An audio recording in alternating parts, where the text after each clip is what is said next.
இது தமிழ்நாட்டில் மட்டும் நான் சொல்கிறேன். இது மாதிரி வட இந்தியாலையும் பார்த்தீங்கன்னா நிறைய நிறுவனங்கள் வந்து ஆங்கிலேயர்கள் நடத்தி கொண்டிருந்த நிறுவனம் தான்.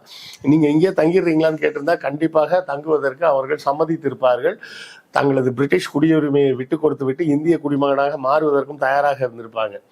அப்படி வந்திருந்தா என்ன நடந்திருக்கும்னா, இப்போ நம்ம ஊரில் நம்ம ஆளுங்கள்லாம் பண்ணிட்டு இருக்காங்கல்ல, ஐயருங்களை பார்த்து ஐயர் மாதிரியே நாங்களும் மாறுறோம், நாங்கள் பக்திமானாக மாறுறோம் அப்படி இப்படின்னு. அதுக்கு பதிலாக என்ன இருப்பாங்கன்னா, எல்லாரும் இங்கிலீஷ்கார மாதிரி மாறுறேன்னா மாறி இருப்பாங்க.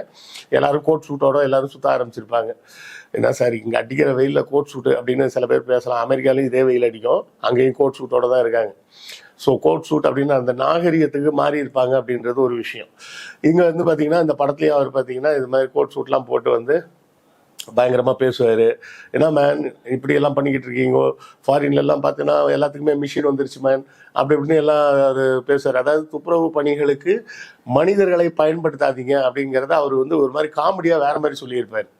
அது பார்க்குறதுக்கு என்னவோ அந்த துப்புரவு பணியாளர்களை கிண்டல் பண்ணுறாரோன்ற மாதிரி ஒரு தோணும். அவர் கிண்டல் பண்ணது அவங்கள இல்லை.